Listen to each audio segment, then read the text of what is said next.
Gee. Thanks. Igor, I guess. But what's the occasion? It's not time for your performance review yet. Oh, no, boss. I just wanted to give you a traditional gift to wish you a Happy New Year. Oh, Igor, you haven't been buying discount calendars again, have you? I hate to tell you this, but it's not New Year's. And if it was, what would this, plant have to do with New Year? Oh, I know it's not New Year's on your calendar, but it is New Year's on the Transylvanian calendar. Igor, how charming. Okay, but what does this creepy creeper have to do with it? Well, you know how on the Chinese calendar they have years named after different animals. Year of the ox, year of the monkey.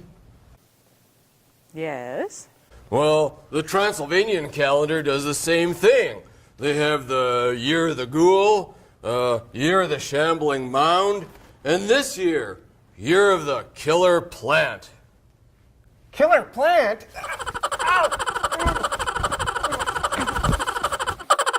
Aw, how cute. Yeah, adorable. Tell me, Igor, and please keep in mind, this may save your job. How does this tie into this week's movie, The Homicidal Cactus? Oh, I forgot to tell you, boss. We couldn't get the homicidal cactus. Robert Redford wanted it for Sundance, and he plays hardball. Well, what else have we got? Well, we have that other killer plant movie, Day of the Triffids. Oh, yes, Sep. Let's show that one. It's by one of my favorite spooky authors, John Wyndham. Yes, and he's written other great spooky books like The Midwich Cuckoo, The Kraken Wakes, and The Chrysalids. And you can find more of John Wyndham's great novels, and others, at your local library. Another community service announcement? Look, forget that. Let's just hear what Frank Delestrito has to say about Day of the Triffids on Frank's Fiendish Film Facts.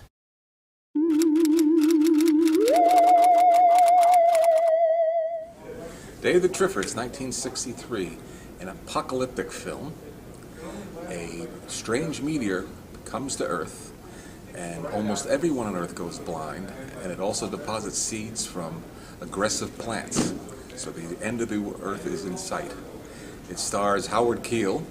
He's 44 years old now, and he is between careers. The great age of the MGM musicals has ended, and with it so did his stardom. He's been working in westerns, etc., and he makes one science fiction film, this one, when he comes to England. English filmmakers like to have an American name in there to make it more saleable on the American market. Good news for Howard Keel. He'll have a new career when he plays in Dallas for many years as Clayton Farlow. And it's directed by Stephen Szekely, a Hungarian director who is best known to horror movie fans for directing Revenge of the Zombies, 1944, with John Carradine. Now, Revenge of the Zombies is a pretty routine, low-budget horror movie, but there is in there one haunting scene. The opening scene in the crypt when the zombies come to life is a really effective scene, worthy of any film, and that's to his credit.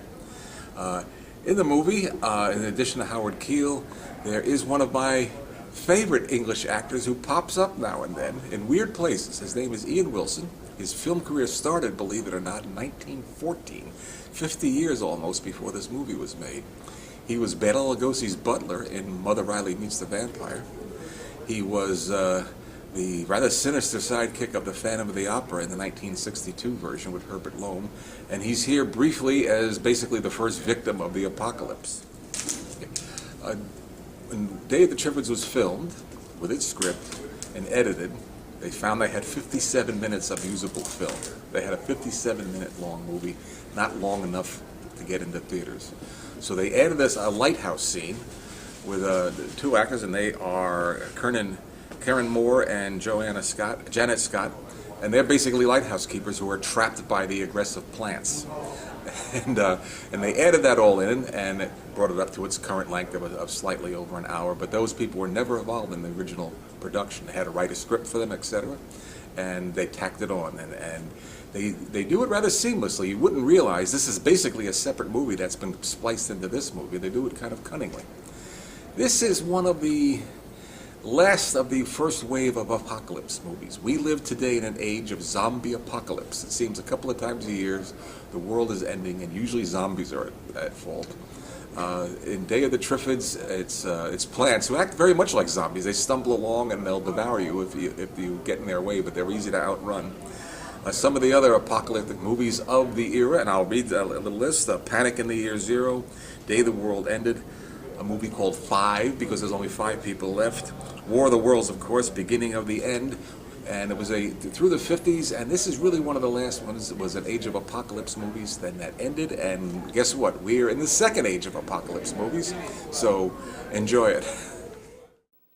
Frank Delastria was author of A Quaint and Curious Volume of Forgotten Lore, the Mythology and History of Classic Horror Films, Vampire Over London, Bela Lugosi in Britain, and I Saw What I Saw When I Saw It, growing up in the 1950s and 1960s with television reruns and old movies. Okay, so we got a mess of killer spinach. How can we stop? Boss, as always, just leave it to me. I've already lined up a special feature that's all about plants and nature. Oh, I'm afraid to ask. Then don't. Just sit back and watch Crocus Pocus.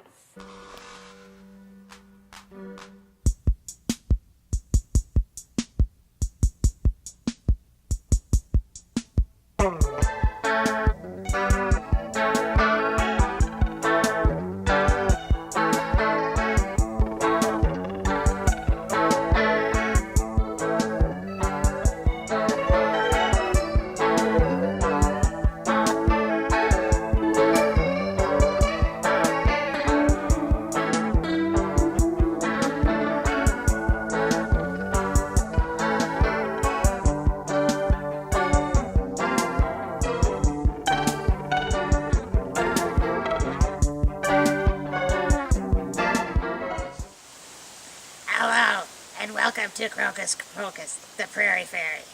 That's me, Crocus Pocus. Oh, and isn't it a beautiful day here on the edge of the Canadian Shield? Ah, the great thing about nature is that it's so full of yummy things to eat. Crocus, stop! Crocus, that's not good to eat. That's not good to eat. That's very bad for you. That is very, very bad. Let me show you what is good for you to eat. Look at the beautiful plums from the plum tree. We're going to pull it down. And once it starts to get a little redder, those will be very good for you to eat. Anything under the leaf you want to eat. Things that are grown over the leaf, you do not want to eat, Crocus. It's very bad for you. These are some tips from Mother Nature. If the berry is growing on top of your leaf, you do not want to eat it. That's poisonous. That berry is protecting the plant from all the little animal creatures in the forest. Oh, Mother Nature, you're so smart. Oh, you've saved me once again, my friend, Mother Nature. Isn't she great, everybody?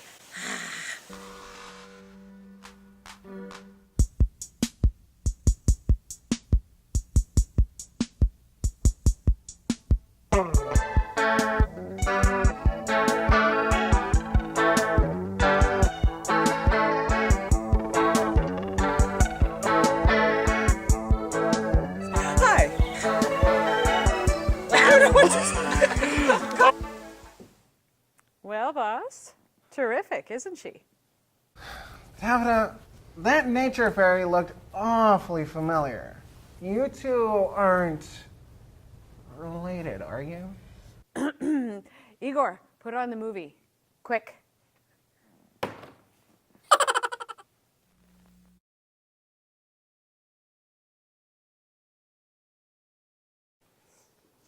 Life is a cabaret, old chum. Come to the cabaret.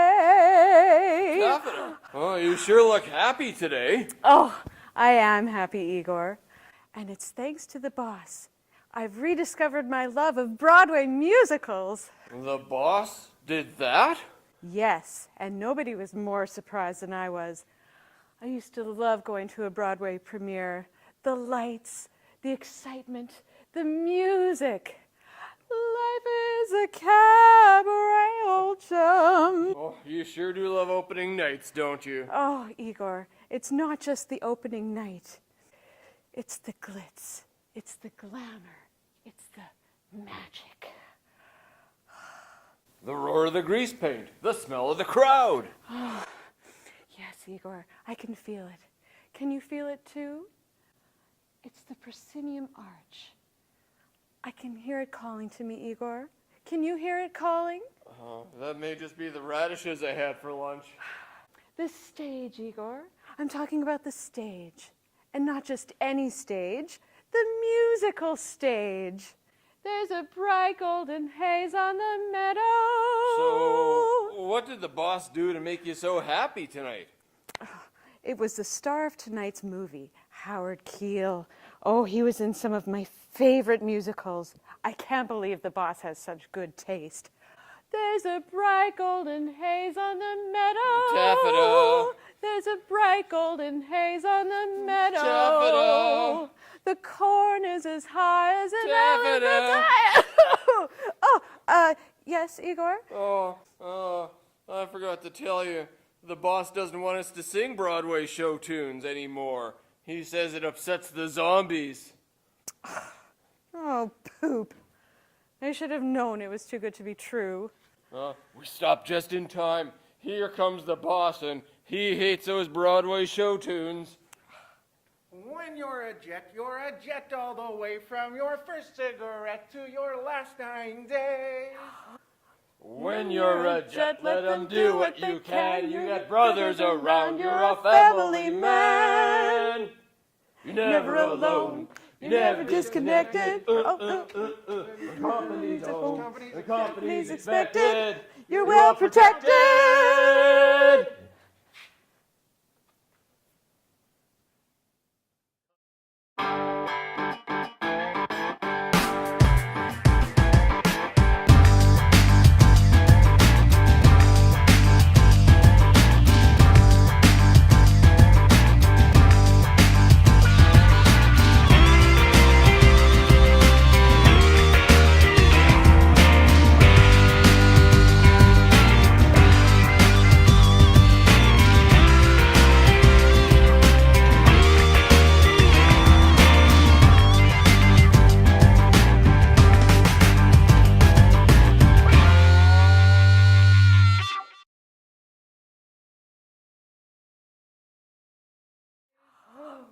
When you're a jet, you let them do what they can. You got brothers around, you're a family man.